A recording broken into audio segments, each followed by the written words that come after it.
Bon, ça y est, ça enregistre. J'ai chié mon intro parce que j'avais pas enregistré. Allez, bonsoir tout le monde. Aujourd'hui, on essaye quand même de se faire le day 15, même si ça va être difficile. Alors attendez, je regarde. J'ai une mouchoir qui traîne un peu partout sur mon bureau là. Essayer de mettre une caméra pas trop pourrie quand même, pas trop dégueulasse. Qu'est-ce qu'on a aujourd'hui? On a un gros monstre là qui est en train de dévorer je sais pas quoi. Une chenille géante. Ah, là, c'est le coup du monstre. Là, c'est son collier en fait. Ah, ça me fait penser au. C'est dans quoi? C'est dans Mario qu'il y a des espèces de chenilles comme ça, qui bougent il y a dans Mario et on les retrouve dans Mario Kart aussi. C'est ce genre de chiens chenilles, des ronds les uns sur les autres qui se baladent de manière bizarre comme ça dans le désert. Bah voilà, ça me fait penser à ça. Euh, Il y a un peu de lave quand même, on dirait là, hein. Je sais pas ça, on n'a pas encore tout réactivé, mais on dirait qu'il y a de la lave qui n'attend que nous pour être réactivé. Qu'est-ce qu'on a fait hier? On a réussi à refocuser les rayons, c'est ça? Ok, bon, bah, on va voir ce qu'on fait aujourd'hui. Qu'est-ce qu'on fait aujourd'hui? Lens Library. Lens, c'est lentille. Alors, maintenant qu'on a notre assiette parabolique, on l'a remise du bon focus. Ça renvoie toute la lumière collectée sur un seul point d'encore une autre montagne, la plus grande de l'île de la lave. Et on se rend compte que la lumière, elle est récupérée par le mur d'une. Comment on dit facility? Facility, c'est un genre de bâtiment usine. Oh, je sais pas comment on pourrait dire. Alors, en tout cas, il y a un bâtiment là, on va dire. Il y a une porte qui dit c'est l'endroit où on produit la lave. Super. C'est marqué aussi attention, il faut un équipement de protection personnelle après ce point. Est-ce qu'on en a un? Je sais pas. Alors il y a. Ouh! Ah, on a plus du temps du Père Noël, on a carrément le renne qui arrive avec ses lunettes de protection, avec un chapeau solide, un chapeau de chantier. Il veut nous équiper, j'imagine, avec nous aussi des lunettes et puis des chapeaux de chantier. C'est ça va. Ouf, c'est pas ça le problème. On arrive à en trouver un rapidement qui nous convient. Il y a un bouton, on dépasse un bouton avec Faint Snout Mark. Qu'est-ce que c'est Snout? Pour moi, Snout, c'est un museau. Bon, je sais pas. Label Push for Help. No wonder. Hein. No wonder. Quoi? Il nous reparle de notre catapulte? Euh, bon, je suis trop fatigué pour comprendre là. Il y a peut-être une blague là, hein, quelque chose n'est pas. Alors, il y a encore des portes, il y a encore des warnings, etc. On arrive dans une salle qui récupère toute la lumière. Il y a plein de lentilles ici. Je pense que ça va être un problème de lentilles. Manuel d'initialisation. Haha. Hello, nous dit le livre. Hmm. Le, le book commence en disant hello. Apparemment, il n'est pas au courant qu'il y a, oui, bah oui, qu'il y a un renne qui lit par-dessus notre épaule. Oui. Est-ce que c'est un livre, c'est comme le Choixpeau, c'est un livre qui a une conscience? Alors, cette procédure nous permet de démarrer la production de lave sans brûler ou faire fondre n'importe quoi qui ne devrait pas l'être. Ah, des machins. Alors, ah, ça va être une espèce. Ah oui, j'aime bien tous les ans une espèce de petit langage ou de petit code. Il y a souvent des trucs comme ça, c'est rigolo. Il y a The Holiday ASCII String Helper Algorithm Appendix 1A. Ah, ça c'est bien, ça j'aime bien ça. Comment traduire ça en français? Le l'algorithme.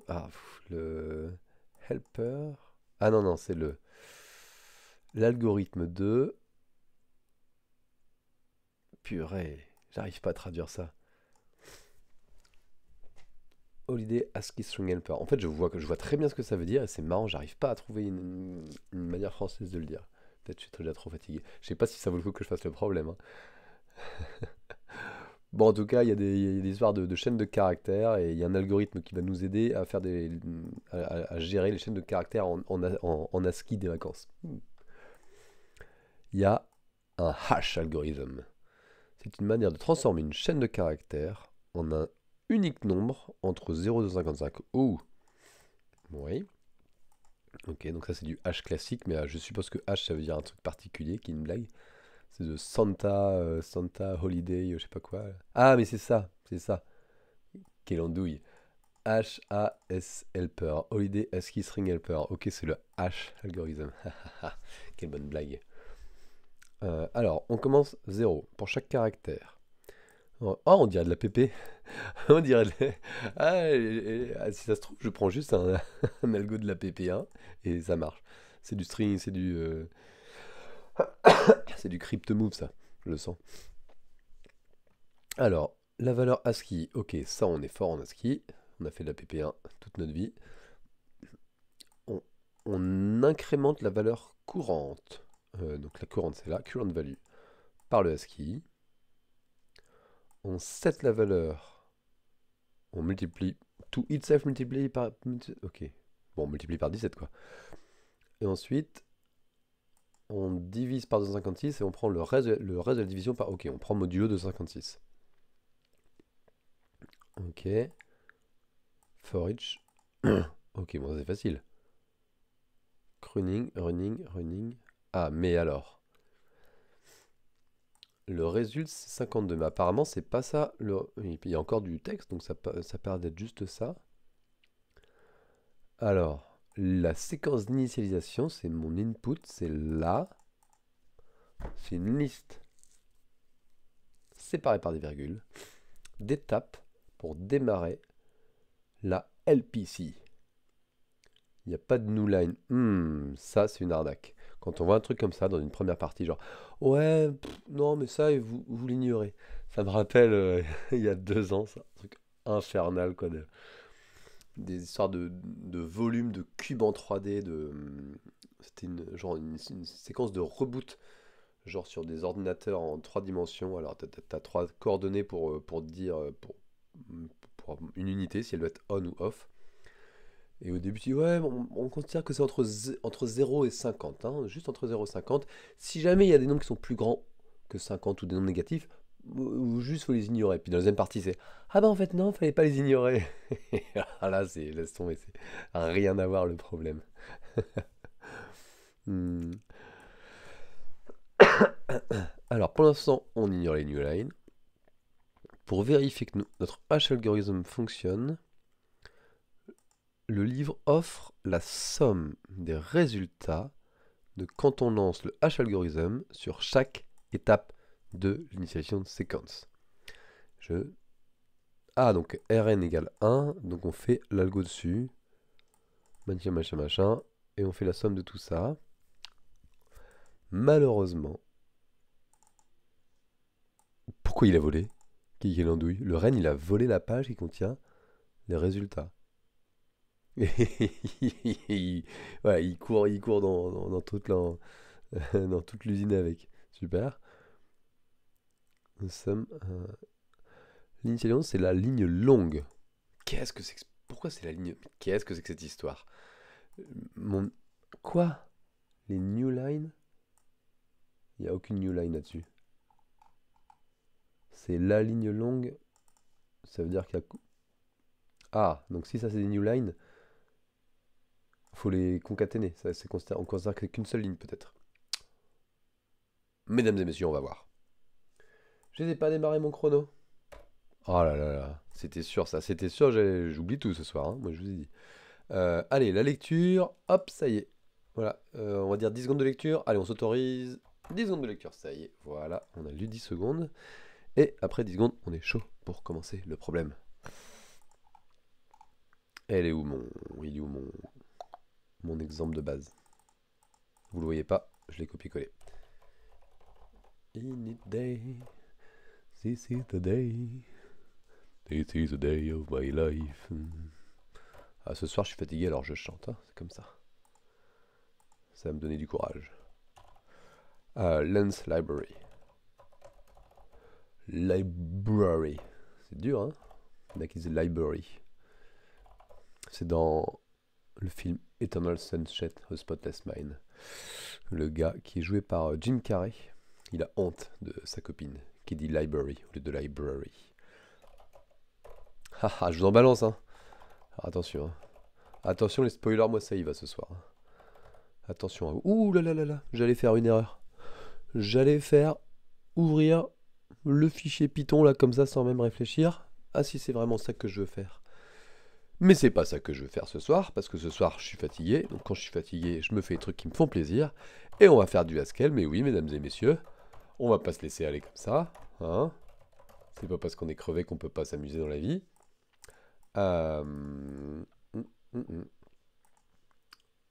Alors, je voudrais regarder quand même mon input mine. Bah, j'ai pas de new line, hein. Ok, donc quand ils disent ignorer les new lines, c'est si tu te trompes en fait et... Ah, pourquoi mis 0?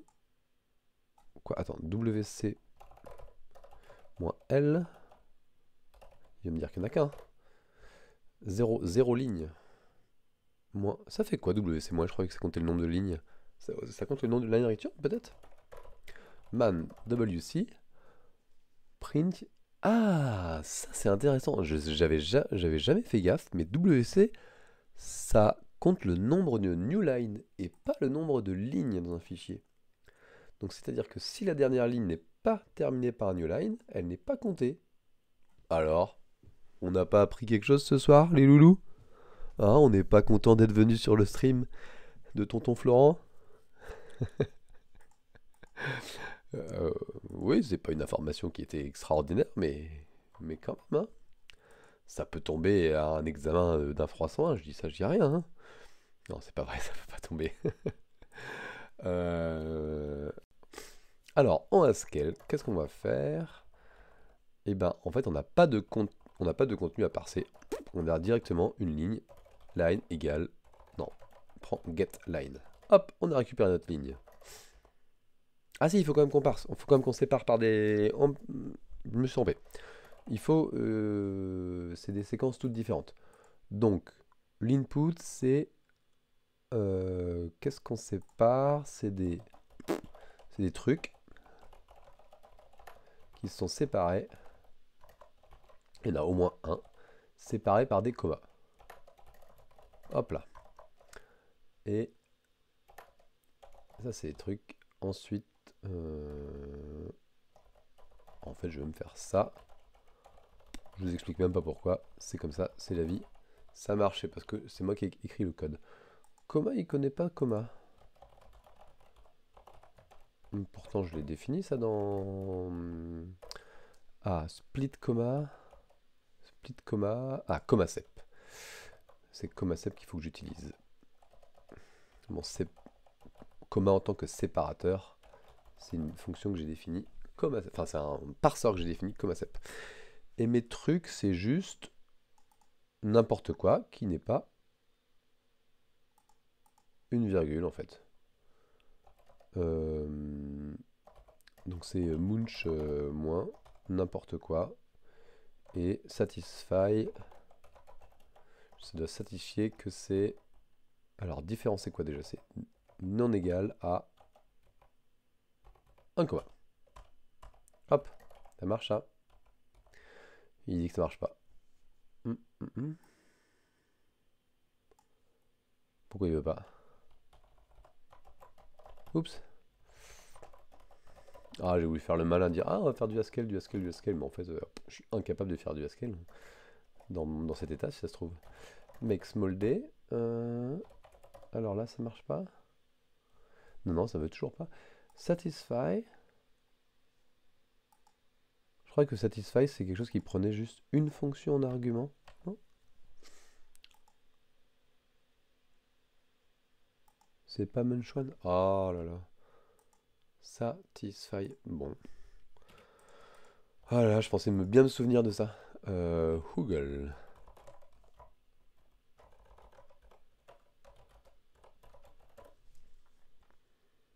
Ah, c'est peut-être pas. J'ai pas besoin de satisfy. Char, si, satisfy, ça prend char verboule. Mais peut-être que Munch n'a pas besoin de satisfy. Peut-être que Munch, il prend directement... Ah, il prend directement un char verbal. Donc j'ai pas besoin de rajouter en plus le satisfy. C'est comme s'il y avait déjà un satisfy qui était inclus. Et là, je pense que j'aurais pu le voir dans le type, mais là, j'ai eu la flemme de bien comprendre le type. Ok, donc, c'est bon. J'ai enlevé le satisfy. J'ai bien toutes mes séquences d'initialisation. Et maintenant, qu'est-ce qu'il faut que je fasse? Il faut que j'affiche print. On va faire d'abord put strln. Non, sans ligne. Put strln de résultat. Alors ça, c'est juste pour que ce soit joli. Partie 1, 2 points. Voilà. Et ensuite, print. On print quoi? On print la somme de... Et on va mapper sur les datas, on va mapper hash sur mes datas. Il ne reste plus qu'à définir ce que c'est que hash. Et hash d'une chaîne de caractères, on va faire un petit wrapper. Alors normalement je devrais faire ça, regarde, mais hash d'une ligne, c'est quoi? C'est ma fonction auxiliaire de hash, je vais l'appeler ça hash'. Hash' de line et de 0 et de line. Parce qu'il faut commencer avec un 0. Mais comme c'est beau à scale, on va même pas mettre l'argument. On va juste faire de l'application partielle de fonction. Donc h' est une fonction qui attend 2 arguments. Mais si on lui en donne un, ça se transforme en une fonction h qui n'attend plus qu'un seul argument. C'est pas beau ça la vie. Et h' prend la valeur courante. Prend... S'il n'y a plus rien, si la liste est vide, on fait quoi? On renvoie la valeur courante. Et s'il y a des éléments, alors un caractère suivi de la suite des caractères, il faut faire quoi? Il faut reprendre le problème du jour. Parce que quand même, je me souviens plus exactement. On prend l'ASCII code x 17 modulo 256. Ok. Alors, on a dit que c'était...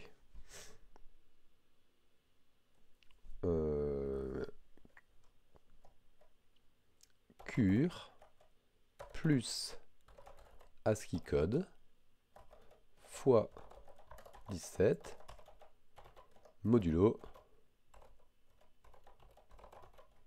256. Et ASCII code, c'est quoi? Where ASCII code, c'est CHR de C. CHR de C. Je suis pas sûr que ça existe, CHR. Ah, de toute façon, j'ai une heure de... Qu'est-ce que j'ai fait? Hop. Ça marche, ça? Notice. Ah oui, bon, j'ai pas le droit aux majuscules.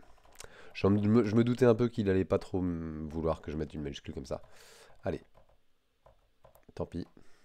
Bah alors. Voilà. Voilà. Et... Couldn't my type char was... Alors là, je pense que c'est un problème de CHR. Parce que là, CHR, c'est quelque chose, ça? Info CHR, c'est quoi? Notiscope. J'ai besoin de... Alors peut-être qu'il faut que j'importe la librairie de caractères. Alors, ma fonction que je cherche, c'est une fonction qui transforme un caractère en int. Est-ce que si je fais ça, je tombe dessus? Oula, il me propose plein de trucs bizarres. Pourquoi il me propose que des types averbés? Non, je veux vraiment un char vers un int, moi. Bon. Et si je fais ASCII, il se trouve là? ASCII text encoding, codec. ASCII char type.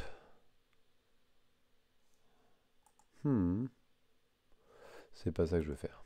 Bon, bah je vais devoir faire du Google normal.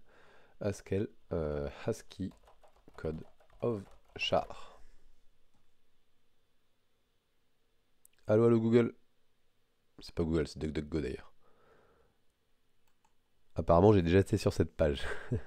Je ne sais pas quand. C'est pas écrit, vous avez été sur cette page il y a tel temps. Horde Data.char. Bah voilà, mais en fait, quelle nouille. Alors, quelle nouille au sens où c'est bien, CHR existe bien, mais CHR c'est l'inverse, c'est ce qui prend un entier et transforme en caractère. Et d'ailleurs, je l'aurais pu le voir, puisque il me le dit là. Attention, ici, could not match char with int. Au moment où j'applique, donc c'est-à-dire que quelque part à un moment, il croit que j'ai des int, normal, parce qu'ici il pense que j'essaye de me piquer un int, alors que c'est horde, et là c'est dans le bon sens. Première partie, 137. Tiens, comme par hasard, 137. Le lead code, est-ce que c'est vrai ça? J'avais pas vu que c'était 137, c'est ça? Ah bah non. 137. C'est pas 137, c'est 1337. Qu'est-ce que je dis? 1320. C'est pas bon. Pourquoi j'ai pas bon?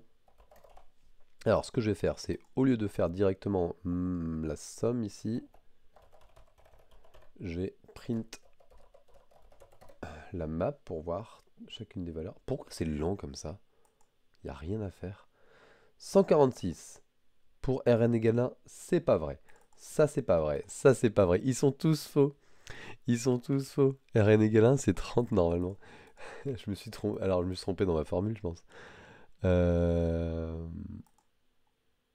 Sur la string h. Tiens, on va essayer sur la string h. Hop. Print.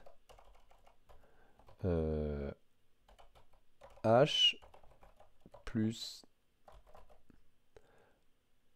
Non, je peux pas faire ça. Plus show. Il faut que je transforme juste en int. Map h sur... j'ai même pas besoin de mapper. H de h. Ça rame à mort là. Pour compiler du... Je comprends même. Qu'est-ce qui fait mon ordi? C'est mon VI qui... Alors... ça marche pas ça? H de h? Pourquoi ça marche pas? Ah, c'est le plus qu'il n'aime pas? C'est pas la concaténation ça? For num string...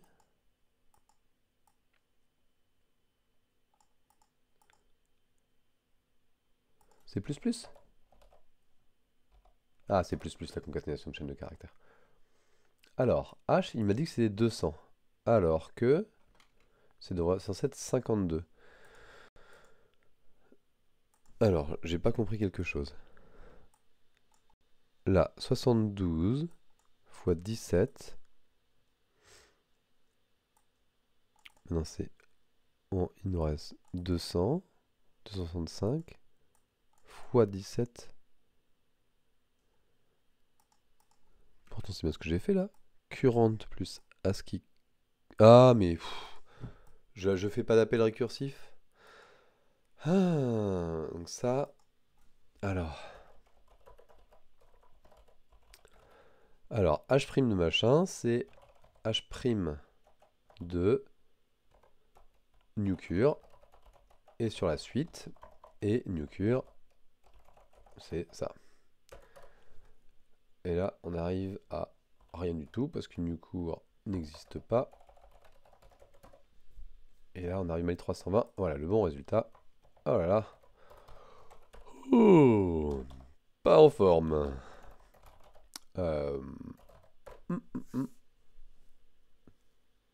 C'est lent? C'est normal que ce soit lent comme ça? Pourquoi c'est lent comme ça? C'est pas compliqué, quoi. C'est linéaire. Qu'est-ce qui peut faire que c'est compliqué? On avait dit que c'était combien? Il y a 22 000 caractères. Ah, mais... oh, qu'est-ce que je suis fatigué. Je suis juste en attente. Il n'y a rien fait, là. Je suis en attente d'avoir... Je mets du temps à voir les choses, hein. Waouh. Voilà. J'ai été juste en attente que le fichier soit modifié avant d'exécuter vraiment. Allez. Allez, on repart sur Internet. Il y a Zip qui se fout de ma gueule, là. Mais ça se trouve, non. Ça se trouve, ça fait juste une demi-heure qu'il y a le LOL qui est là dans le chat. Que j'ai pas vu. Allez, c'est bon pour la première partie. Première partie, hop, 15... Ah bah 15 minutes, ça va quand même. Ça va quand même. C'était hyper facile. Merci Zips. Tu t'es bien rattrapé. Allez, vas-y, le Lorraine là. Amène-toi, ramène-nous la page, faut qu'on vérifie. Ça nous confie que notre algorithme il fonctionne bien. Qu'est-ce qu'on va faire maintenant? Il y a des boîtes. Il y a 256 boîtes. C'est des caractères, quoi. ASCII. Ils sont en ligne. Il y a la lumière qui passe dans toutes les boîtes. Tac, tac, tac, tac, tac. Dans chaque boîte, il y a un certain groupe de lentilles qui vont permettre de... Alors, lens slots, donc des emplacements pour mettre des lentilles, pour que les lentilles soient correctement positionnées, pour focuser, comment on dit en français, je savais dire hier, cibler pour accommoder, je sais plus, bon, concentrer, c'est bien, hein. Pour concentrer la lumière qui passe dans la boîte. Le côté de chaque boîte a un petit panneau qui peut s'ouvrir pour mettre ou enlever des lentilles. Très bien. Le long du mur, oui, parce que là, clairement, on sent bien que là, on fait des trucs de hache, mais là, c'est des opérations. Enfin, le RN, CM, etc., il va falloir faire des choses avec quand même. C'est le HMAP. Algorithme HMAP. Ah là là. Ils sont rigolos ces gens. Le long du mur, il y a une grande bibliothèque qui contient des lentilles qui sont rangées par force de focale entre 1 et 9. Laurel nous amène un petit, une petite imprimante à étiquette. Alors, pour faire chaque étape de l'initialisation, c'est le Holiday ASCII Swing Helper Manual Engine Procédure HMAP. Excellent nom. Alors, il y a des lettres, ça on avait vu. C'est le label. Ok, c'est l'étiquette de la lentille sur laquelle on doit faire une opération. Le résultat. On fait le H algorithme, mais uniquement sur le label. Ensuite, il y a un égal ou un moins. C'est ça, il y a des égales ou des moins. Égal, moins, égal, moins tout court. Soit égal un nombre, soit moins. Moins, il faut enlever la lentille sur la boîte qui a ce label-là. Si elle est présente dans la box, c'est une table de HH2 à base de lentilles.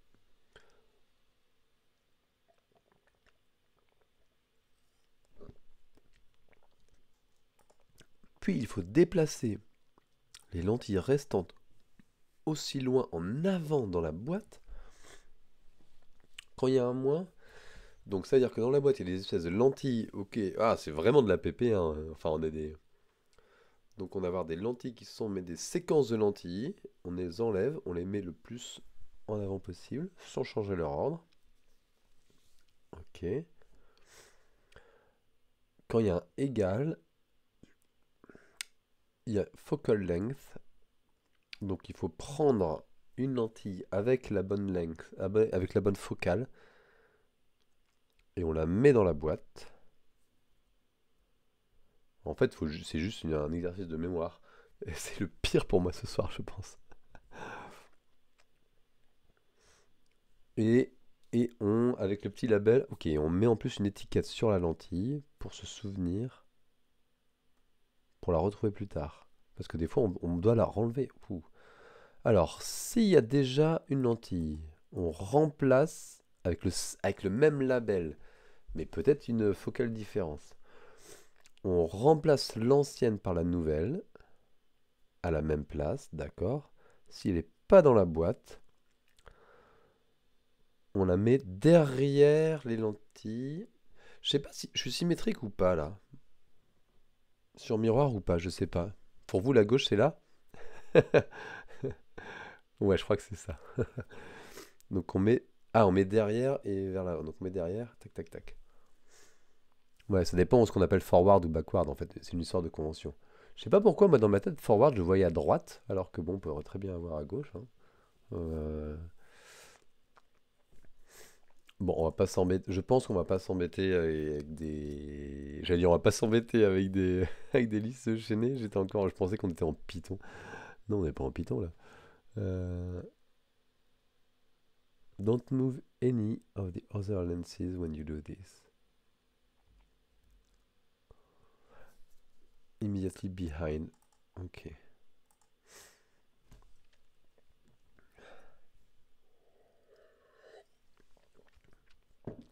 Bon, j'ai compris. C'est pas compliqué. Euh, toutes les boîtes sont présentes. Seules les boîtes qui contiennent des... Ah oui, il y a les boîtes... Ok, celles qui sont absentes, peut-être qu'on met des listes vides.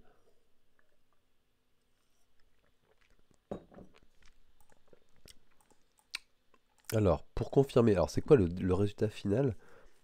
Pour confirmer que toutes les lentilles sont correctement installées, faut additionner le power de toutes les lentilles. Et on fait quoi? On multiplie par quoi? Ah, ah non, j'ai pas compris. Alors, le power, mais le power, comment on le calcule? C'est 1 plus le numéro de la boîte, multiplié par le slot de la lentille et la focale. Faut juste être méga précis sur toutes les étapes, sur toutes les opérations. Est-ce que je vais avoir le courage de faire ça? Je suis crevé, hein. Honnêtement, les listes gênées, elles sont gratos là en Haskell. Ce qui me gêne un petit peu plus là, c'est le fait d'avoir qu'on soit immutable. Donc ça veut dire qu'il faut à chaque fois que je crée, dès que je change quelque chose, ça me crée une nouvelle liste. Mais je pense que c'est pas bien compliqué.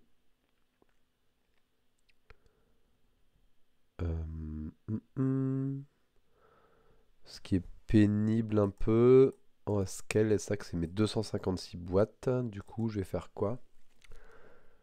J'ai l'impression que ce qu'il faut, c'est que j'ai un tableau 256. Et il faut que j'ai des opérations de modification de tableau qui. Enfin, ça n'existe pas, mais du coup, ça me crée un tableau. À chaque fois, j'ai créé un tableau en disant bah, je remplace.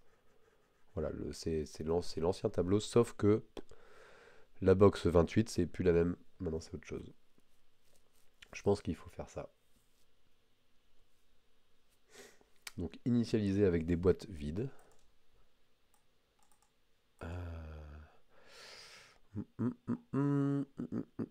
Et là, c'est toute la séquence d'initialisation.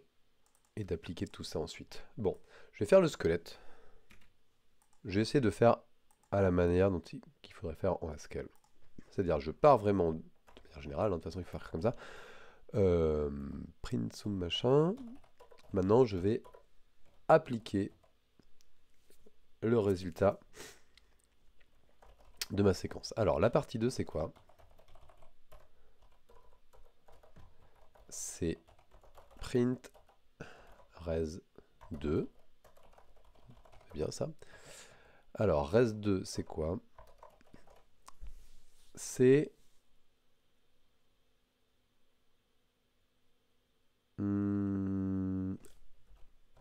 je regardais s'il y avait un truc spécial à faire. C'est apply init sequence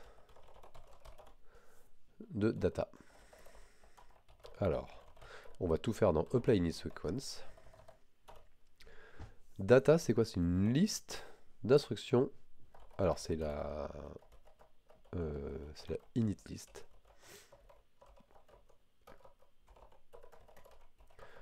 Dans, on sait qu'on va avoir des boîtes dedans. Je vais me faire un do ici parce que je sens que je vais avoir besoin. Je vous explique pas ce que c'est que le do en Haskell, mais c'est pas grave, vous pouvez l'ignorer. Let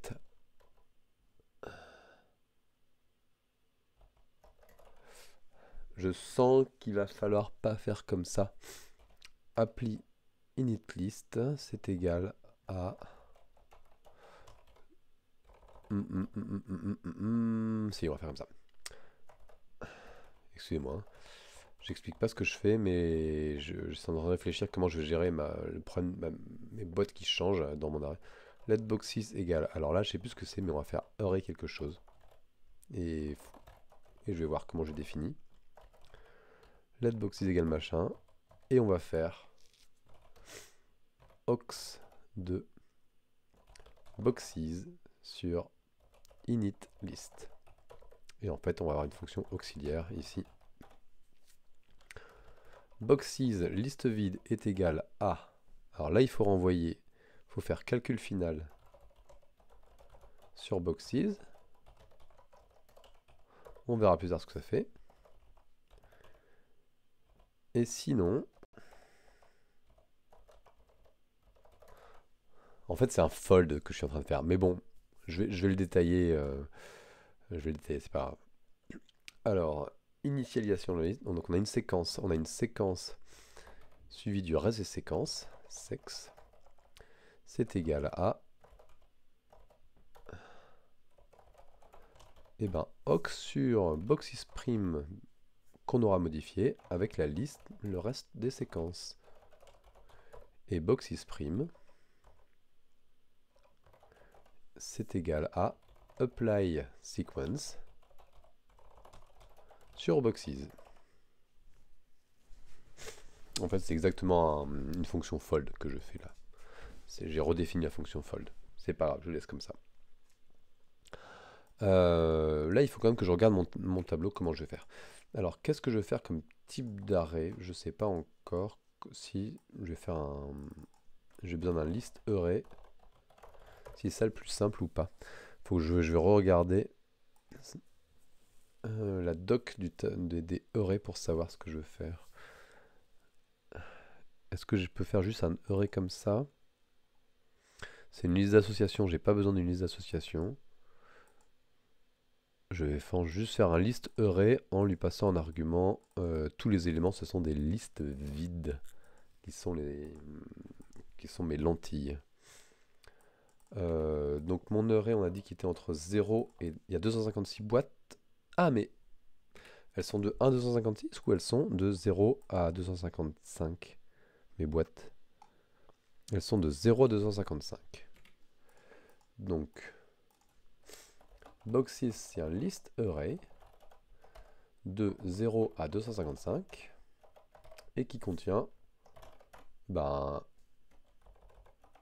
les éléments, c'est une liste vide for x in 0 255.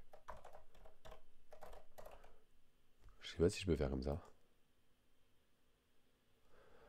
Je pense que c'est plutôt un tel que c'est comme ça là. Pour rien. Je crois que c'est comme ça. Pour dire avec. Là en fait on s'en fiche en fait de la valeur, que ce soit x ou quoi. De 0 à 255. Alors juste pour vérifier si ça marche, on va mettre des trucs à la noix. Calcul final, on va faire un trace de ma box pour voir. Et ça va renvoyer la valeur 12. Hop.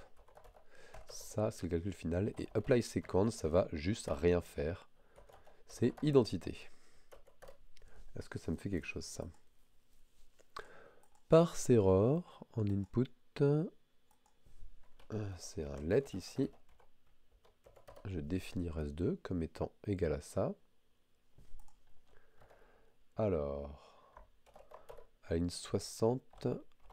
Tiens, j'ai ajouté des trucs qui ne m'étaient pas tout à l'heure.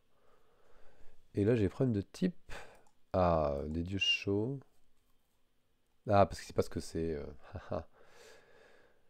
J'ai pas dit ce que c'était les boîtes. C'est une boîte de quoi? C'est des boîtes de nombres en fait. C'est un. Alors, ça s'appelle comment? Ça, c'est un tableau de. Il faut que je donne le type.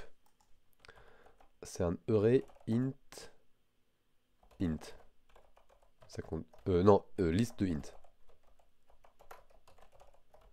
Donc int, c'est l'indice. Et liste de int, c'est le contenu. Est-ce qu'il est content si je dis ça? Oui. Il est content, il me dit regarde, voilà ton tableau. C'est à chaque fois là, 92, c'est une boîte vide. Alors maintenant, il faut reprendre l'application des trucs muches bizarres. Euh, la liste de la séquence. Alors déjà, il y a un moins ou il y a un égal. Ça veut dire que il faut que je change mon parsing en fait. Et donc la partie 1 va plus fonctionner. Est-ce que c'est à chaque fois 2 lettres? Je vais regarder vite fait mon code. Mon input. Mine.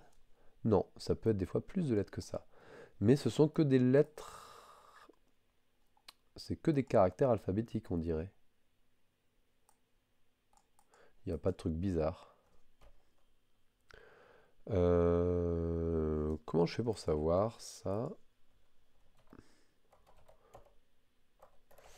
J'ai un truc alpha.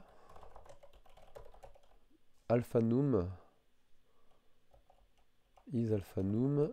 Alphanum, c'est quoi? C'est alphanumérique. Is alpha. Is alpha existe. C'est un word. Eh ben, je vais dire que c'est des words en fait. Alors, mon parsing, ici, je change mon parsing. Et je vais renvoyer. Ah oui, mais il faut que je sois. Alors, il y a un mot. Et ensuite, c'est soit un égal un nombre, soit c'est un moins. Comment je vais coder ça? Est-ce que je me crée une data spéciale? J'ai envie de me faire ça parce que ça fait longtemps que j'ai pas fait. Et j'ai envie de faire ça. Je vais faire data init séquence init sec. C'est soit un minus, on enlève un minus d'un entier, ou alors c'est un ajout en fait. Quand on dit c'est un ajout ou un remplacement. C'est ça, le égal soit remplace, soit ajoute. Oui, en fait c'est un. Mais je suis en train de me dire, ah non non non. Soudain, je me suis dit, en fait, il y a un moyen de complètement gruger le truc en considérant que tout ça, c'est des variables locales dans des. Ah ouais, mais bon, oui, ouais. Non, il y a quand même le H à calculer pour savoir dans quelle boîte on rajoute. Mais on aurait pu imaginer que genre on a 255 fonctions différentes avec des variables locales dans chacune des fonctions. Et en fait, on fait AB égale 5, ça veut dire que bah, on crée la variable AB dans la bonne fonction qui a la valeur 5. Et en fait, ça fonctionnerait. Le label fonctionnerait au sens où si le label existe déjà, il faut juste le remplacer par la nouvelle focale. Mais par contre, si on fait ça, on perd l'ordre des. Enfin, on n'a pas l'ordre. Je pensais faire ça en faisant genre juste en interprétant. Genre on est en Python et on vas-y, interprète, fais comme si tout ça c'était des commandes Python. Et puis après on regarde les variables qui sont définies. Mais on va pas avoir assez d'informations, ça marche pas. Donc soit on fait un minus, soit on fait un equal, mais qui représente quand même la création dans la plupart des langages. On donne une valeur à une variable, voire on crée la variable. Ou c'est un equal de int. Minus ou equal de int. Et alors, quand on parse un int, maintenant, on va plus faire des munch de bidule. On va parser un parse init sec. Et parse un init sec, c'est quoi? C'est on va récupérer un mot. Mais quelle andouille? C'est pas minus int, c'est minus string. Ou un equal de string et un int. Il y a 2 arguments dans le equal. Alors, le mot, c'est W. Ensuite, on récupère soit un égal, soit un moins.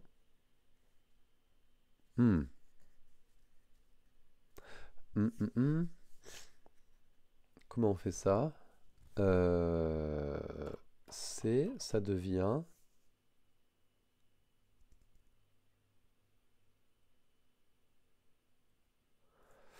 un parse. Alors on va parse rest.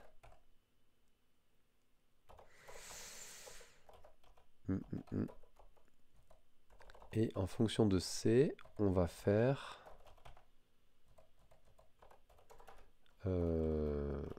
mais alors C est autre chose. If C égale à equal, then, et là on voit un I. Ah, ah, ah, ah.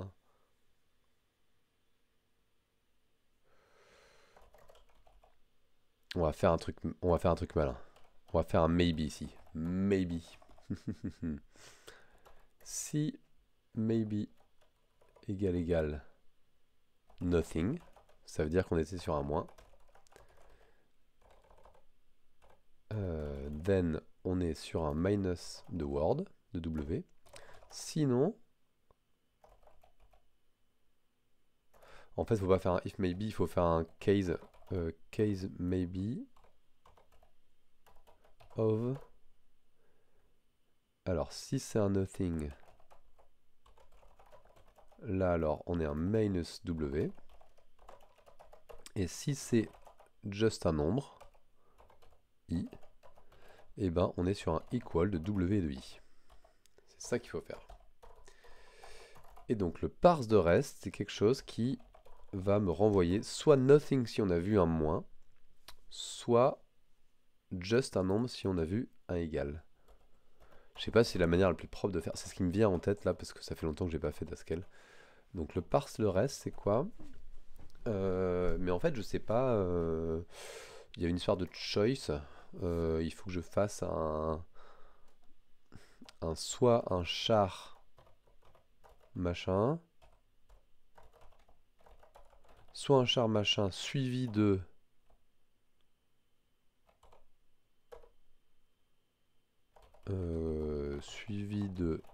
d'un number, ou alors ou bien c'est un char moins. C'est ça en fait.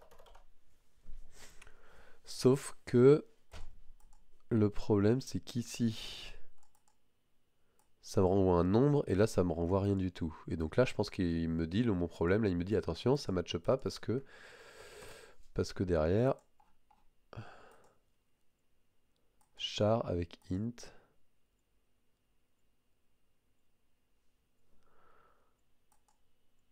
Ouais, parce que char ça me renvoie un caractère, alors qu'ici nombre ça me renvoie un int. Et ben du coup là il faut que le number je le passe à la fonction just qui va me créer un just nombre. Et là il faut que je passe ça à nothing. Est-ce que ça marche comme ça? Je suis pas sûr, hein. Peut-être qu'il faut faire un return.just. Oula, ça commence à être du... Ah, c'est ça, mais bon, c'est compliqué à trouver, hein. Bon. Là, ce qu'il faut voir, c'est que ici, dans le premier cas, je suis dans le monade, en fait, des parseurs. Je vais pas vous expliquer ce que c'est un monade, mais je suis dans le monade des parseurs qui a comme possibilité de scanner un nombre, de scanner un étoile, et scanner un nombre, et passer ça à une fonction qui fait just ce nombre, c'est-à-dire qu'il englobe ce nombre dans un truc just, et ensuite fait un return. L'autre possibilité, c'est de trouver un moins et de passer ça à une fonction qui fait un return, mais un return de nothing. Et ça, d'un côté j'ai le just et le nothing, ici je le récupère. Ça on appelle ça une donnée maybe. Donc, maybe ça veut dire peut-être quelque chose, peut-être il n'y a rien. Et bien s'il n'y a rien, ça veut dire que j'ai renvoyé quand j'ai trouvé un tiret. Donc c'est-à-dire que c'est minus. Et s'il y a un entier, c'est qu'en fait j'avais vu un égal avant, et donc je renvoie la fonction égale bidule. Le problème de ça, c'est que maintenant je vais pas pouvoir l'afficher. Parse res, variable not in scope, parse rest. Et là ça marche comme ça. Et là il aime pas parce que c'est pas le bon type. Ah, bah j'ai le droit quand même de renvoyer ça ou ça. Read B. Ah, il aime pas que je renvoie là. Peut-être que parce que je fais un des prints derrière. Alors, je vais dire qu'on a pas, qu'on a le droit de l'afficher. Deriving show. Est-ce qu'il veut bien si je fais ça? Non, il aime toujours pas. Je vais essayer de recompiler à côté pour voir. Ah. Make up. Make lens library. S'il compile là, il dit quoi?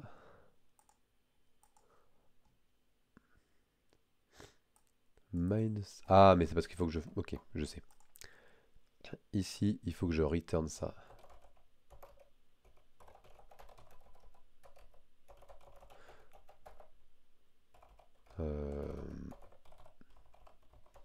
Parce que on est dans le monade du parseur. Et dans le monade des parseurs, il faut que faire des returns. Maintenant.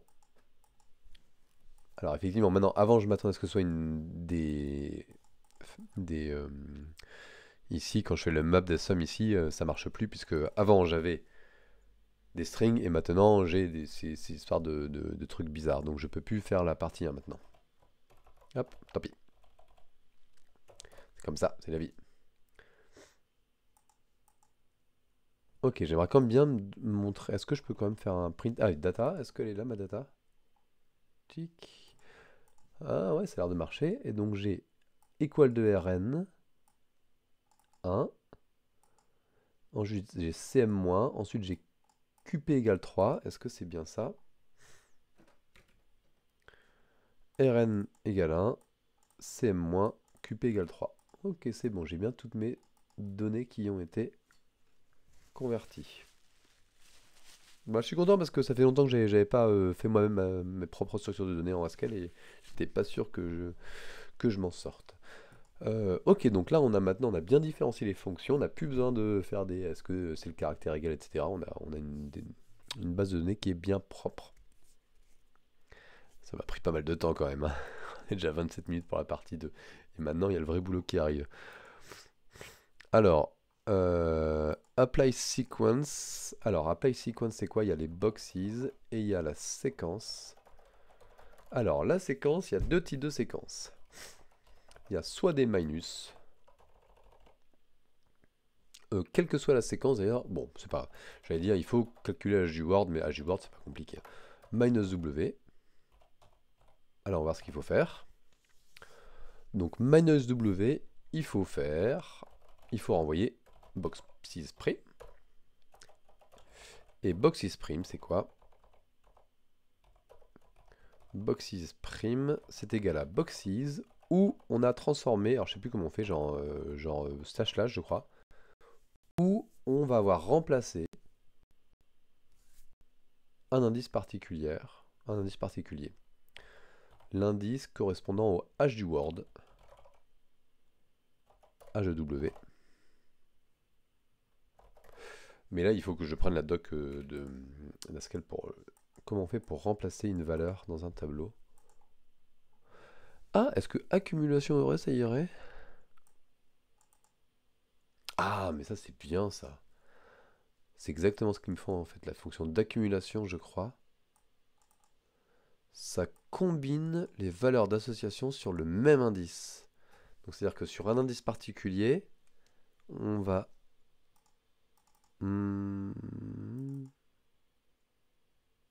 C'est peut-être un peu compliqué de réfléchir à ça.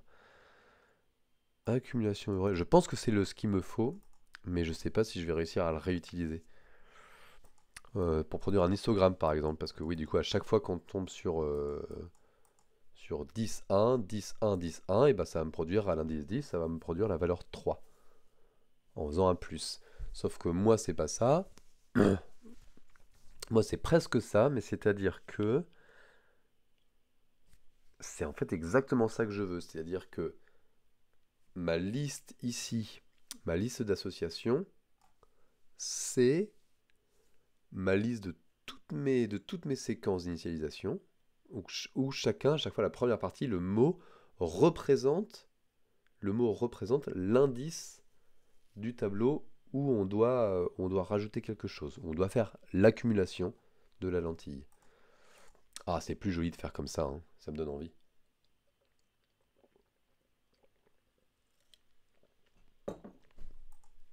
Ça me donne envie. Donc je vais le faire. Ça me donne vraiment envie. Là, c'est du vrai beau Haskell. Euh, donc c'est un accum heuré ici. Ça, c'est chouette. Ça, c'est, ça, c'est chouette. C'est pour ça que je fais du Haskell dans la vie, les loulous. Accum heuré de ma fonction d'accumulation. Acc func. Je ne sais pas encore ce que ça va être. La valeur initiale, c'est la valeur initiale qu'il y a sur chacun des éléments. C'est une boîte vide. Les bounds, c'est de 0 à 255. Et ma liste d'associations, c'est ma séquence d'initialisation. Sec list. Mais converti. Converti.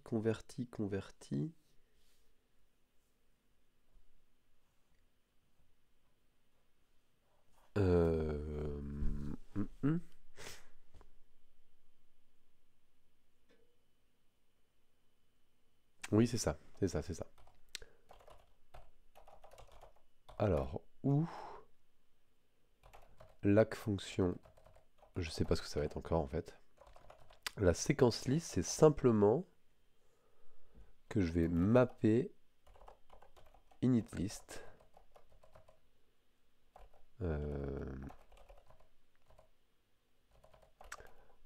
En fait, il faut que je convertisse chaque petite séquence en l'indice. Et pour ça, map, il faut que je fasse le calcul de l'indice. Compute idx. Compute assoc. Et compute assoc en fait est super simple. Compute assoc 2, ben, il y a deux possibilités. Soit c'est minus w. Dans ce cas-là, eh ben, l'association c'est le h de w suivi de minus w. On continue à garder hein, l'élément qui doit être accumulé. Et si c'est un equal wi, w avec on va dire f pour la focale, c'est ça, la force focale. D'ailleurs, en fait, c'est pas w, c'est label.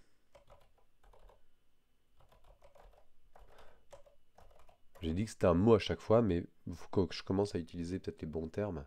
C'est le label LBL. Voilà. LBL pour le label. Fox, c'est la puissance focale. Et donc c'est un H du label. Ici c'est un H du label. Et on continue à faire equal de label foc.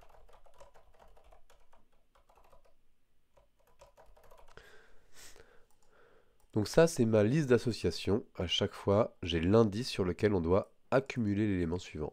D'accord ? Maintenant ma fonction d'accumulation, elle prend quoi? L'accumulation en cours, elle prend... C'est une fonction qui prend l'ancienne valeur, la valeur de l'association en cours, de l'association, et qui calcule la nouvelle valeur. Donc l'ancienne valeur, c'est la liste des éléments de la boîte, des lentilles de la boîte. L'association, c'est ce qu'on va lui faire dessus. C'est le minus ou le equal. Et il y a plusieurs... Alors donc, on va directement faire tous les cas de figure. Minus LBL, et ben il faut enlever le label de hold, tout simplement. Et ensuite on les pousse tous ensemble, mais comme c'est une liste, ça va fonctionner. Égal remove. Alors là il faut que je recherche dans ma fonction de... Hop. Comment on fait dans les data, hop. Ici, on va faire les data-list.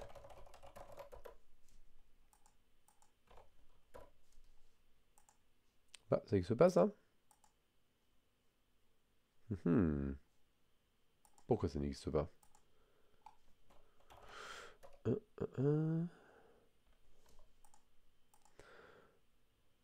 Alors, comment on va faire remove En fait, je cherche une autre fonction qui va être dans data list. Parce que je suis sûr que j'ai un data.list. Ça n'existe pas là sur la page? Ah. C'est dans le bas, en même temps c'est dans la base. Data.list.extra. Dans les extras.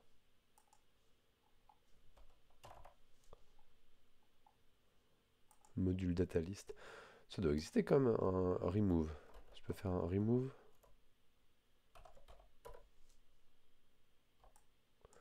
Nub, c'est pas ça que je veux. Delete. Delete la première occurrence de X.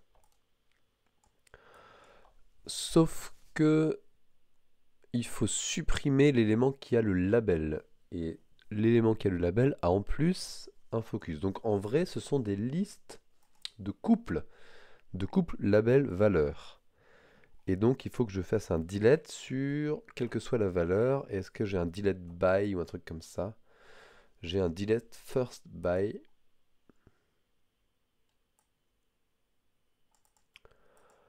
Avec la première occurrence de chaque élément de la seconde liste. Est-ce que c'est vraiment ça que je veux? Delete first by. Ah non, mais là c'est... Non, voilà, je veux un delete by. Delete by. C'est comme la fonction. Mais... Ok, mais... D'accord. Alors... delete by. Il faut que je dise ce que je dois supprimer dans la liste. Alors là, ça va s'appliquer à hold. Et le test pour savoir si on doit supprimer, c'est si le premier élément du couple est égal au label.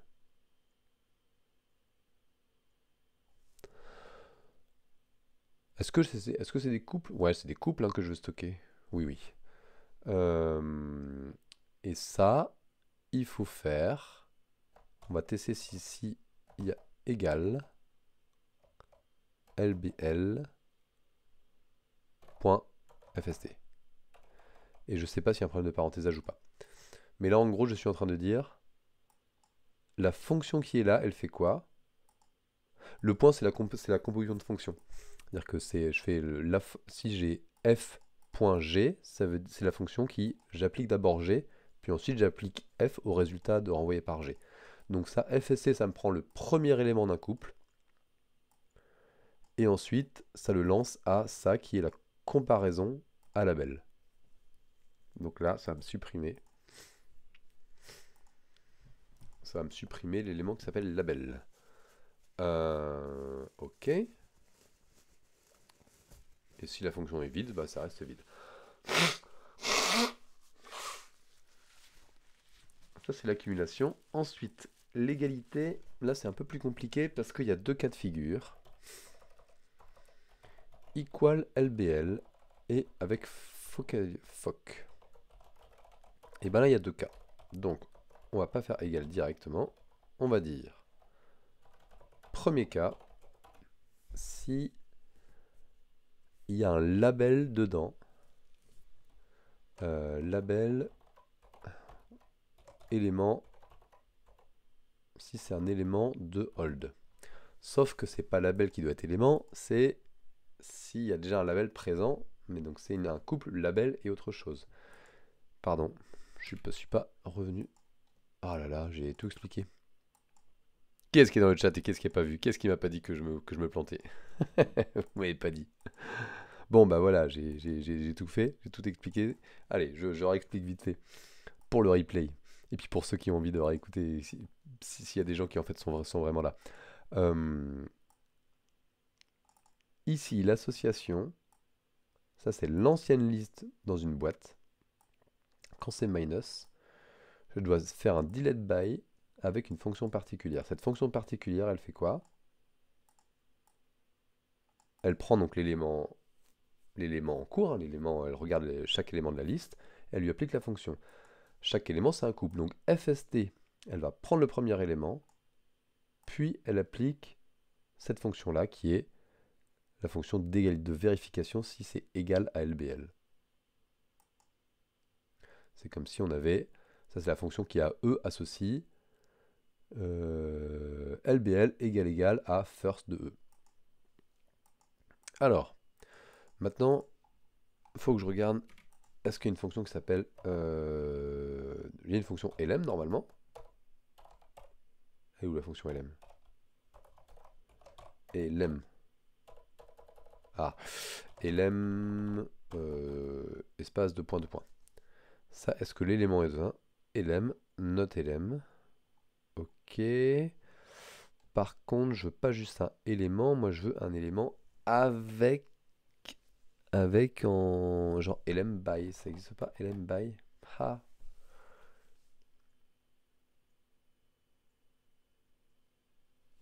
Lm by.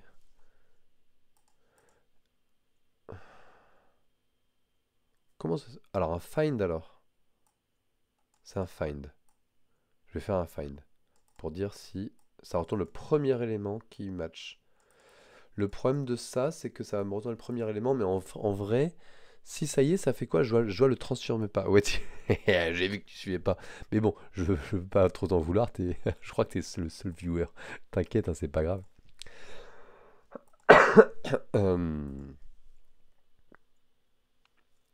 Je veux faire un find, mais le find ne va pas me renvoyer la position dans la liste.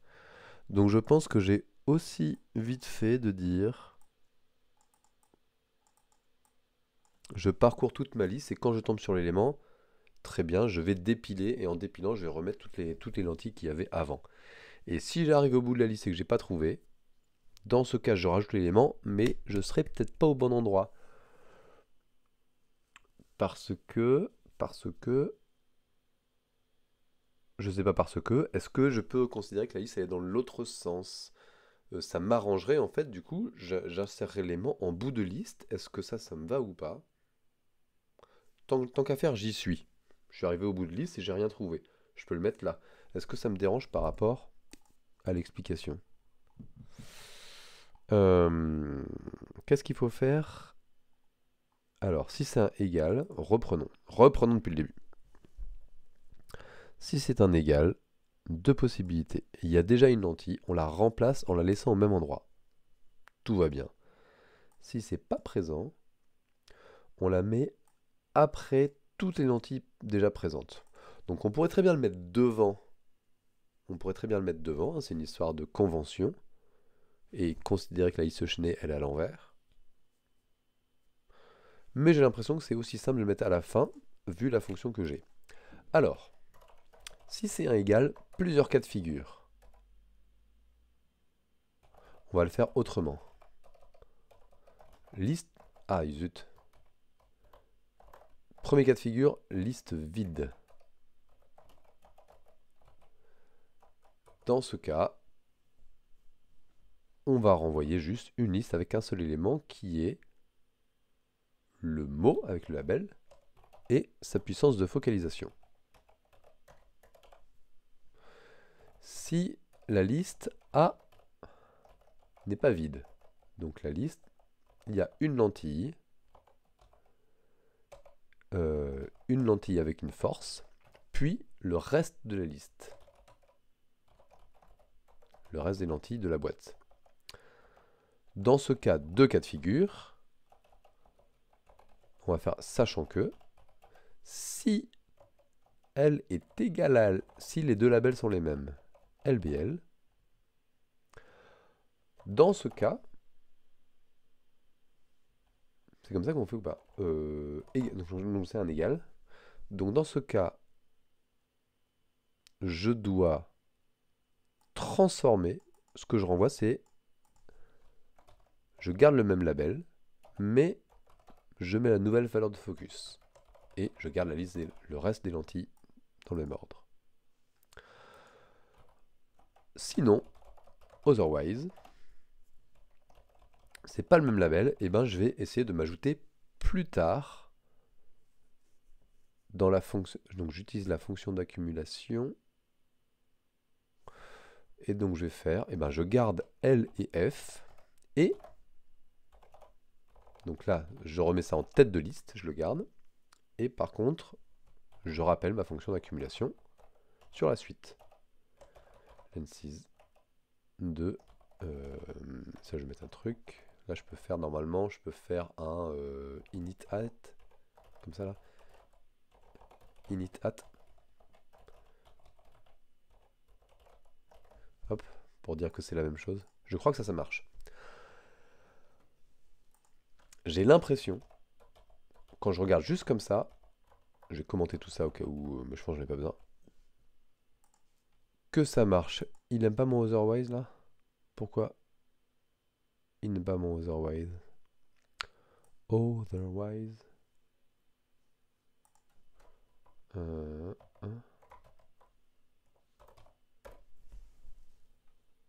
Ah bah si, il a compilé. Bon, bizarre. Lens library avec une put small, ça fait quoi ça? 12 évidemment. Résultat partie 12 parce que j'ai pas apply init sequence l'utilise ou pas?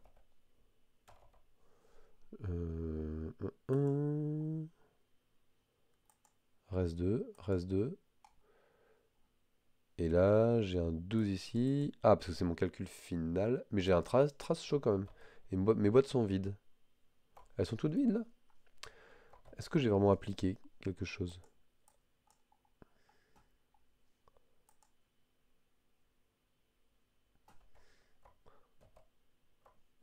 Bizarre. Run Haskell 2.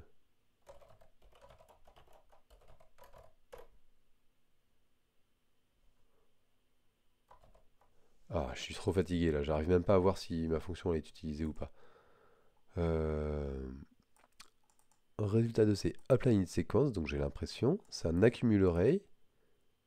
Donc là, il m'a fait mon accumule array, mais il a rien appliqué. Where statelist égale maps1. Et alors, il me trace show id. J'ai envie qu'il me montre cette map là. Pourquoi il veut pas me la... Trace show id, il n'aime pas? Otherwise bool. Alors, c'est quoi? C'est un... Comme ça? Mince, comment on fait? Comment on... Ah, je sais plus faire en Haskell. C'est pas comme ça qu'on fait les cases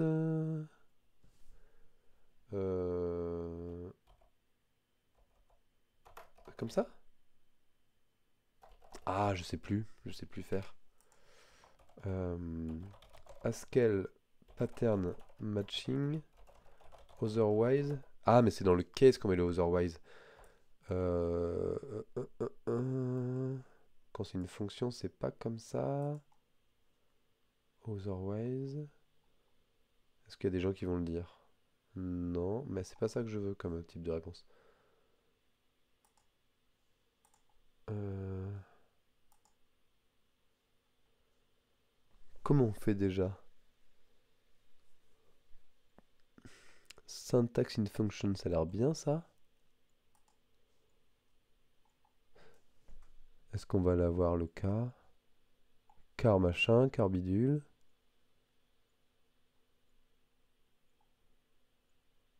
Je crois que ça s'appelle des gardes, non? Ah. Haskell function guard.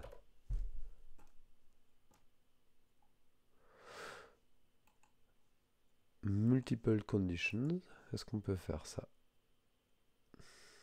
Where. Bah si, c'est comme ça, mais c'est avec une minuscule. C'était bien ça alors. Mais là, il me met plein d'erreurs. Ah, mais c'est peut-être parce que j'ai d'autres problèmes. Couldn't match a bool avec string fair bool. Il pense que hold, c'est un tableau de boules. Alors là, il faut que je dise que non, pas du tout. D'ailleurs, apply init sequence, je vais lui donner le type pour être sûr. Ça prend en entrée une liste de data de initsec. Ça prend une liste de initsec. Et ça renvoie un array de entier et de chaque boîte, c'est une liste de couple de labels qui est un string et de entier. Est-ce que ça t'aide quand je te dis ça? Enfin, ça t'aide. C'est moi qui me trompe, hein. Si Haskell il me dit qu'il y a des trucs, mais des fois, comme il y a des problèmes de typage qu'il n'arrive pas à résoudre, ça peut être à des endroits assez loin. Et donc le fait de donner le type des fonctions, ça permet de dire, ah en fait, parce que sinon il dit, ah ok, j'ai compris que initsec c'était ça comme fonction, alors que pas du tout. Et j'ai quand même un problème là de couldn't match tab bool. Alors, est-ce que c'est un problème de parenthésage et qu'il faut que je fasse comme ça? Ça a l'air d'aller un peu mieux, mais maintenant il me dit que j'ai un type string suivi de quelque chose, ça c'est normal, avec avec liste de string Emotional damage. Mais si, mais si. Euh, Il pense que je lui passe une liste de string de int, alors que c'est juste un string de int. Bah oui. Attends. Alors, je vais lui donner le type. La scène. Ah, c'est pour ça. Je pensais que tu te foutais de ma gueule parce que on comprenait plus rien. Euh, Donc, c'est-à-dire que j'ai pas suivi là. Donc là, je suis en train de donner le type ici. Le type de apply initsec parce que j'ai des problèmes de typage un peu partout. Donc mon otherwise, je l'ai fixé, c'est bien O minuscule. Et là, les types ne marchent pas. Alors, accumulation, c'est quoi? Je vais donner le type de hackfunc. C'est une fonction qui prend en argument une liste de string virgule int et qui renvoie.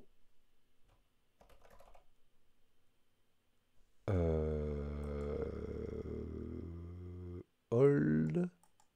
Ah oui, qui prend la valeur en cours dans une boîte, qui prend un init, une séquence d'initialisation et qui re-rend le contenu de la boîte.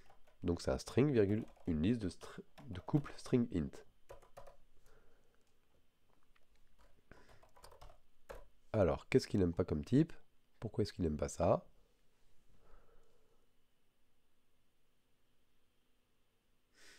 Il s'attend à avoir ça, et en vrai, il a ça. Ah. Il dit attention, delete by est peut-être appliqué à trop peu d'arguments. Mais oui. Mais non. Mais si. Mais... Ah. Delete by... Bah si, delete by, on donne juste une fonction, non?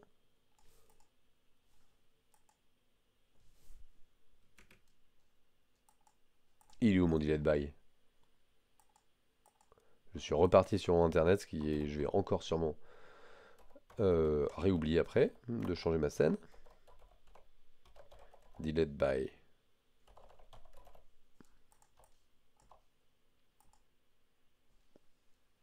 Ah, mais ça prend aussi un A.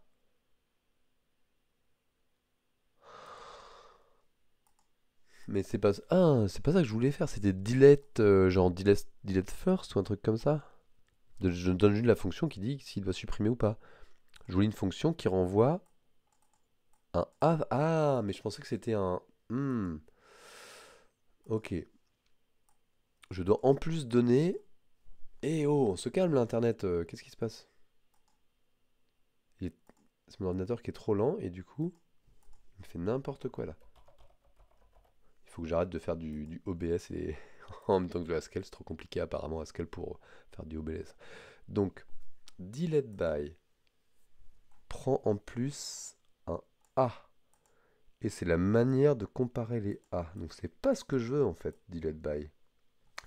C'est pas ce type-là que je veux. Qu'est-ce que je veux comme fonction, moi? Je vais vous le dire. Je veux une fonction qui me prend un A flèche boule,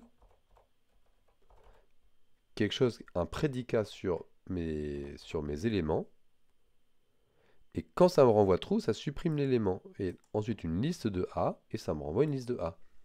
En fait, c'est un filtre. Il faut que je fasse un filter.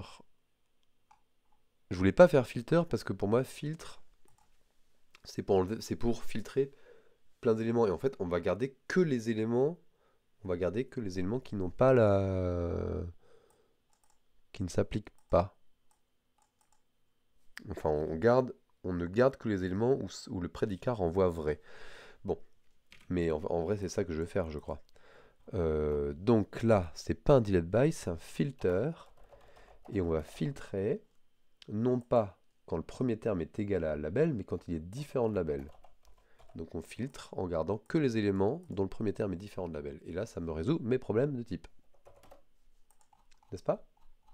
C'est bon là? Ah, pas partout apparemment. Oui, parce que ça, effectivement, 120, c'est quoi cette histoire là? Apply sequence, c'est quoi ça? J'en ai plus besoin de apply sequence en fait. Je virerai toute cette partie là qui ne sert plus à rien parce que j'ai mon accumuleré à la place. Et j'ai rien. Ah si. Ah si. Ah bah oui, parce que j'utilise pas tout. Ah bah voilà, ça fait plaisir. Make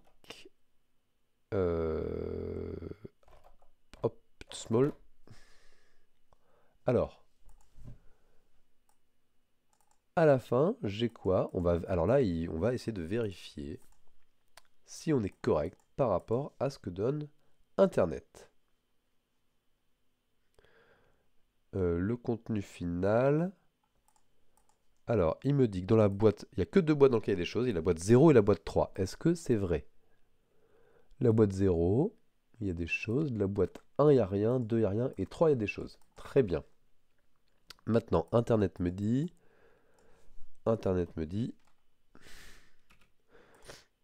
Dans la boîte 0, il y a RN1 suivi de CM2. Ici, j'ai RN1 suivi de CM2. Magique. Et j'ai OT7 AB5 PC6. OT7 AB5 PC6. Si c'est pas incroyable ça. Bon, ça a été un petit peu long, mais quand même, je trouve ça très élégant la manière qu'a Haskell de proposer ça avec le tableau d'accumulation.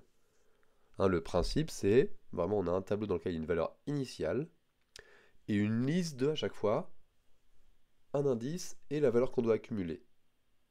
Un indice, la valeur qu'on doit accumuler. Et en plus, on propose la fonction d'accumulation. Alors, de manière classique, la fonction d'accumulation, c'est juste un plus.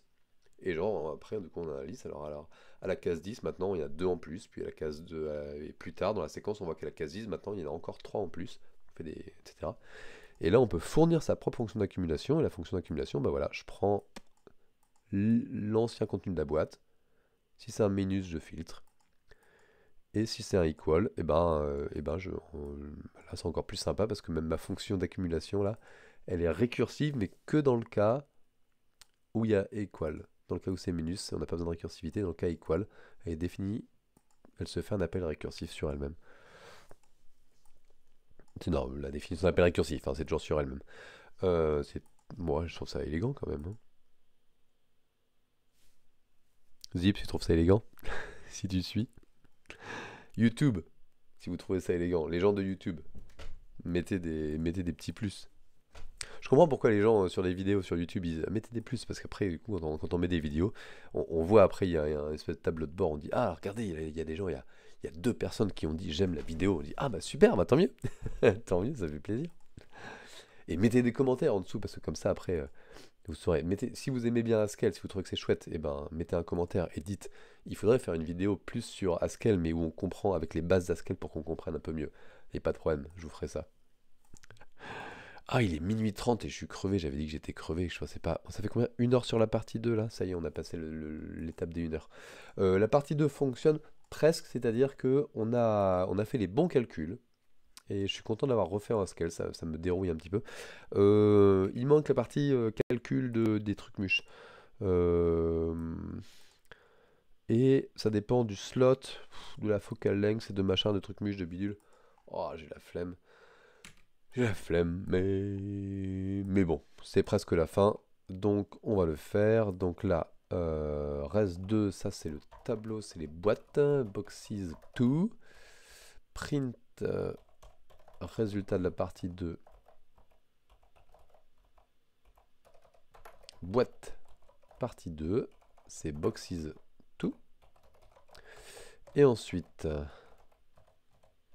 let reste 2, c'est égal à compute. J'ai ça, j'ai un compute. Non, j'ai calcul final. Voilà, calcul final de boxes.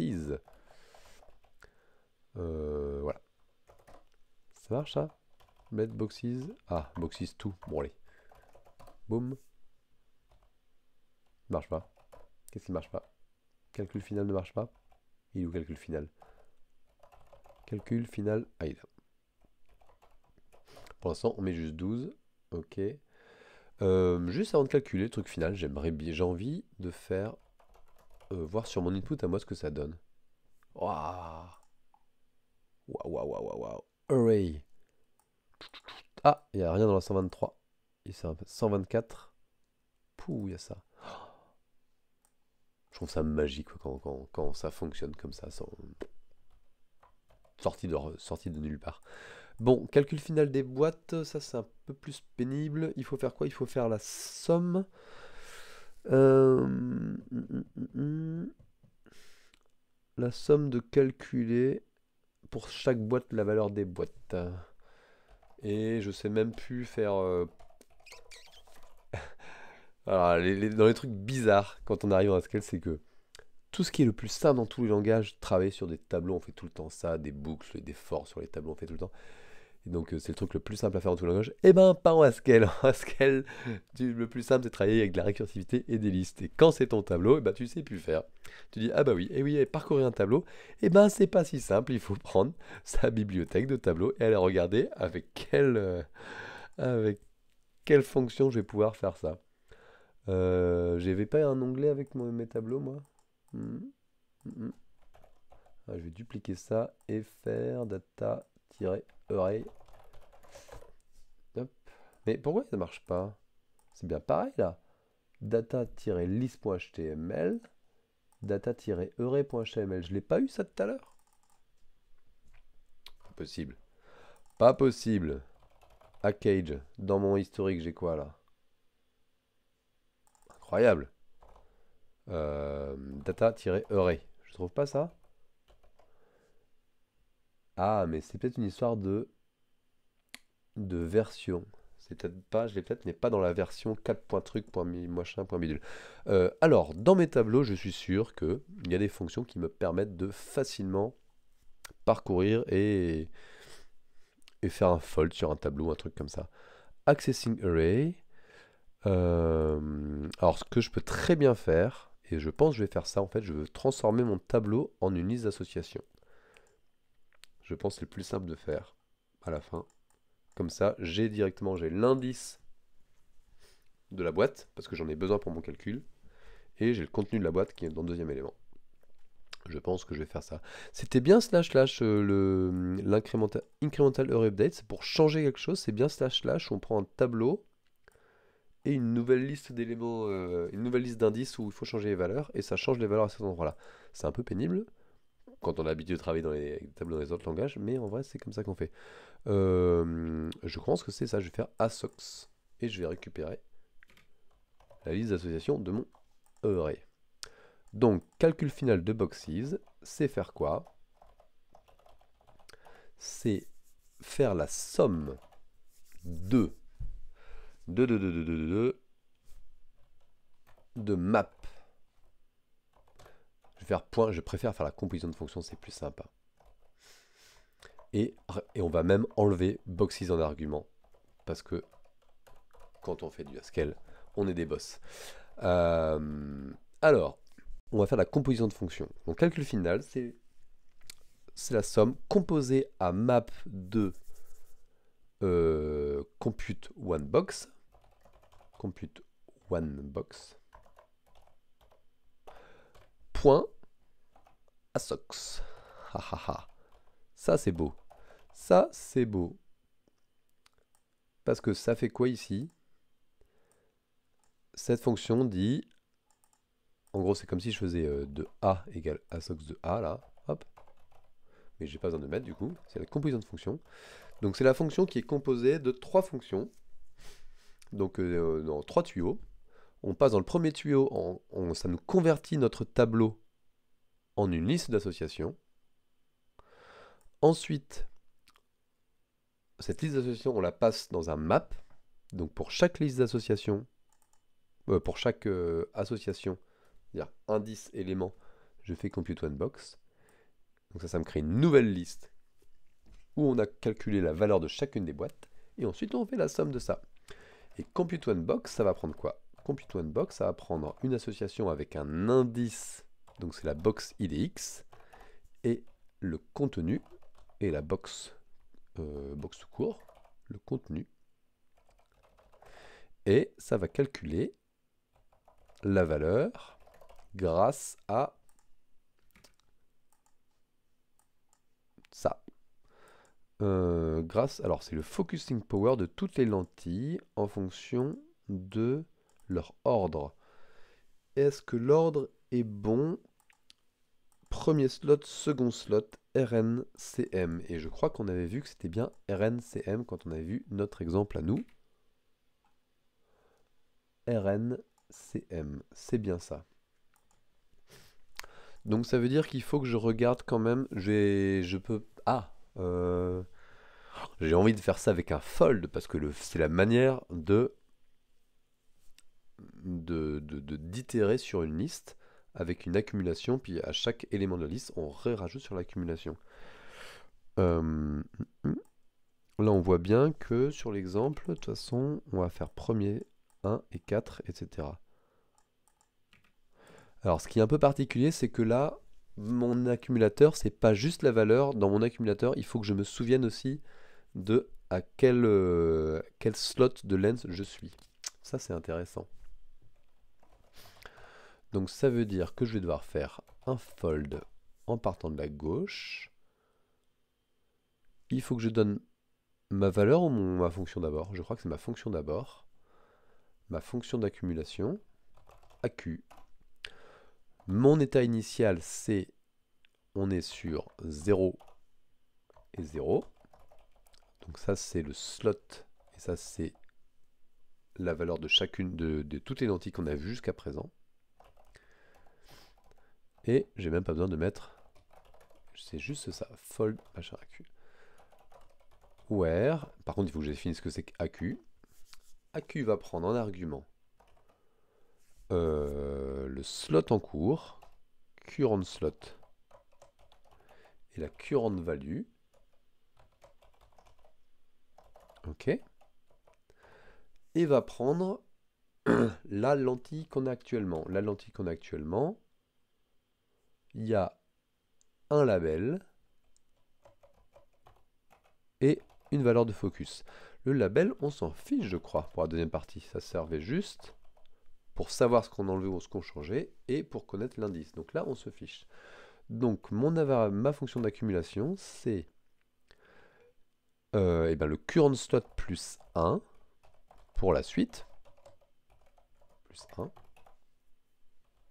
En fait, current slot, c'est un peu bizarre parce que ouais, c'était le slot d'avant. Est-ce que je mettrais pas directement 1 dès le début, comme ça? Je vais mettre 1 dès le début, en fait. Comme ça, dans mon calcul, donc là, je passerai à 2 pour la suite. Et dans mon calcul, ça va me simplifier la vie. Et la valeur en cours, c'est la valeur en cours à laquelle je rajoute le numéro du slot. Ah, mais j'ai la box aussi.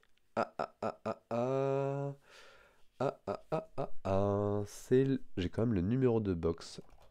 Box number. Il faudra que j'extrais le box number quand même. Multiplié par le slot number. Multiplié par la longueur focale.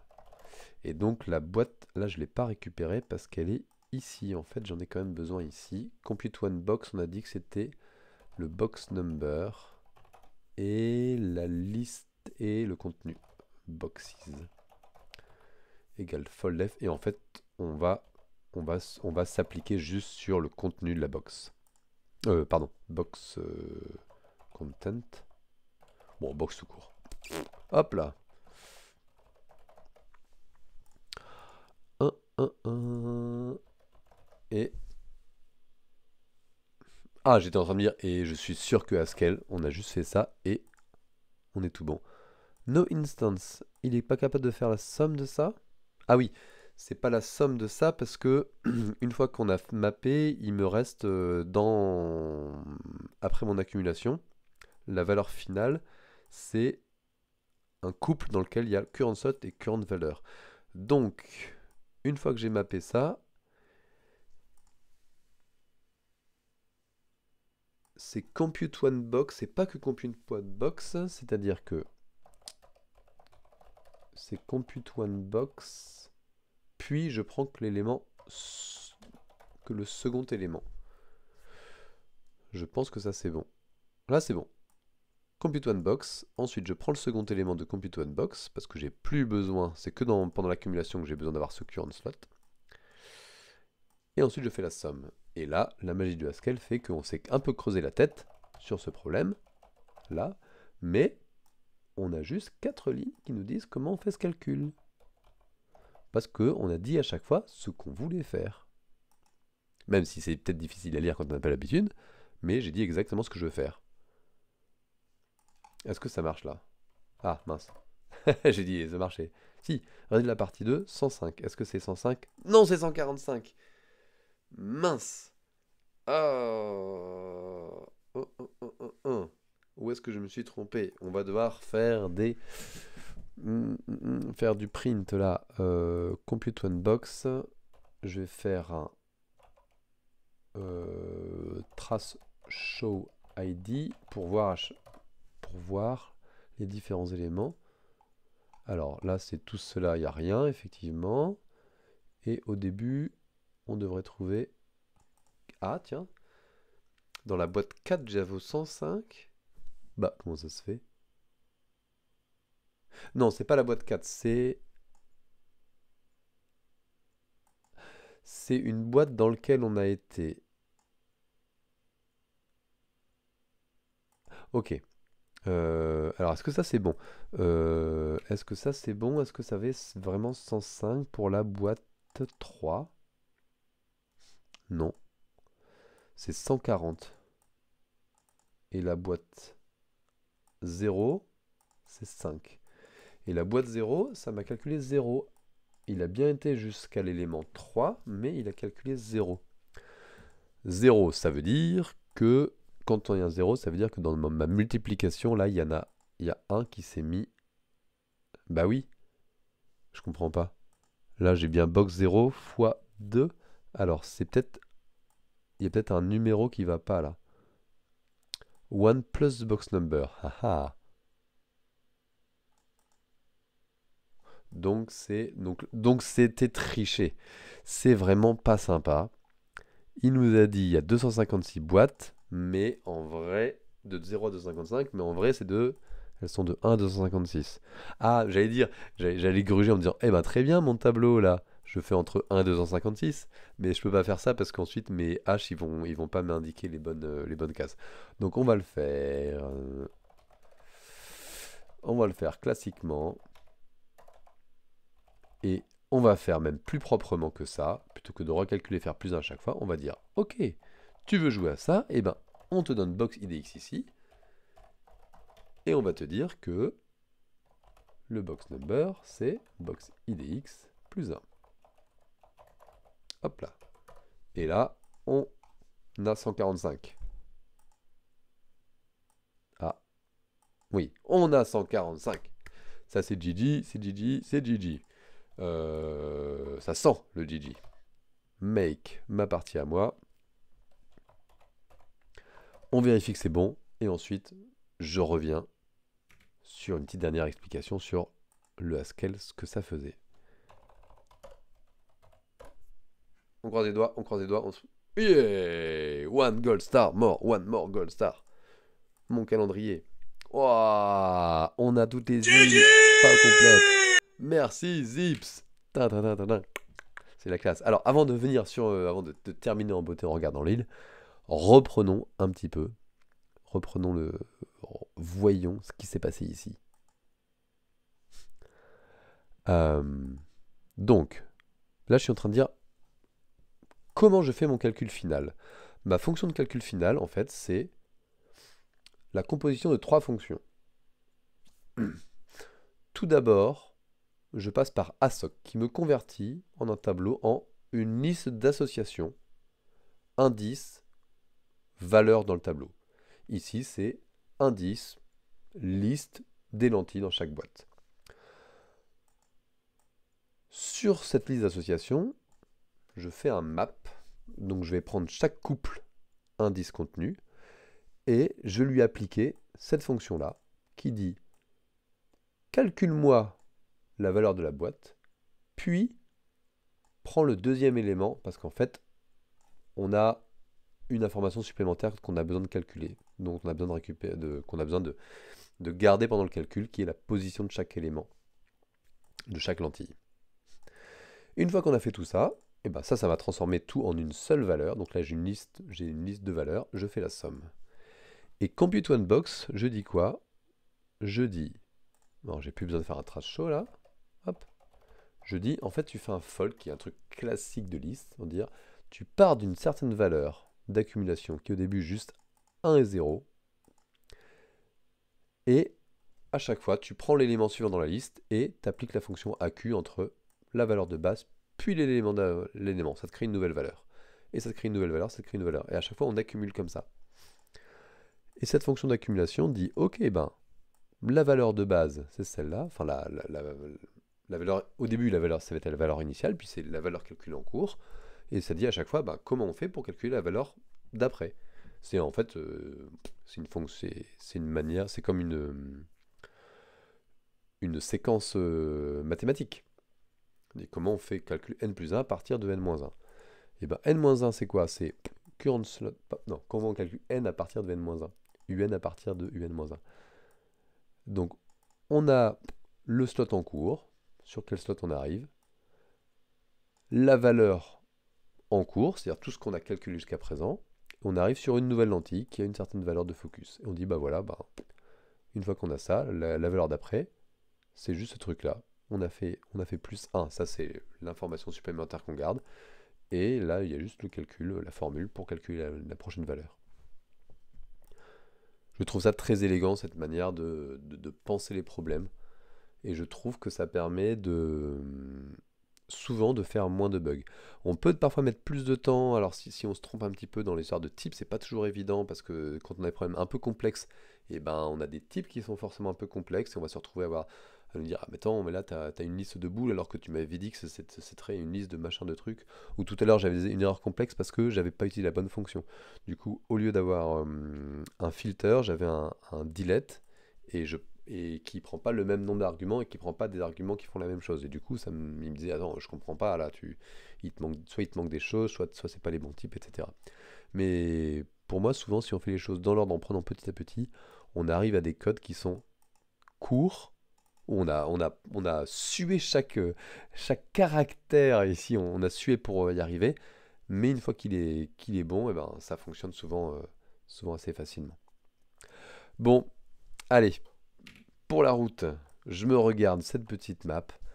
On a presque terminé l'étape de la lave. Il reste quoi ici? Il reste une étoile ici. Et à mon avis, là, le jour 17, où est-ce qu'on peut arriver 17? Est-ce qu'on repart? Ah, il y a peut-être encore un espoir. Je pense pas. Je pense que là, on va terminer. On va avoir 4 étoiles ici. 1, 2, 3, 4, 5 jours. 5 x 4, 20. Ah, il y a quand même des endroits où on aura un peu plus d'étoiles. Ouais, on va quand même sûrement passer quand même encore 2 jours, revenir sur l'île du métal, j'imagine. Non? En tout cas, là, je sais pas. Là, on va sûrement redémarrer la fabrique de lave. Et une fois qu'elle a redémarré, est-ce que ça suffit à faire couler la lave sur le métal? La question On va pas y répondre tout de suite, parce qu'on ne connaît pas la réponse, mais dans 5 heures, on aura des éléments de réponse pour ceux qui se lèvent très tôt pour faire l'Advent of Code tôt le matin. Les loulous, je vous laisse, je parle au pluriel, même si maintenant je parle que à Zips, mais il y a peut-être des gens qui regardent ça en replay et qui sont contents que je les laisse. Si c'est le cas, eh ben mettez un petit commentaire si ça vous a fait plaisir de voir du Haskell. Si vous trouvez ça horrible et que vous voulez que je revienne à que du Python, eh ben je sais pas si je le ferai parce que voilà, j'ai aussi envie de m'amuser moi, mais j'essaierai quand même d'écouter voilà, les viewers si ça vous intéresse et que ça vous apporte.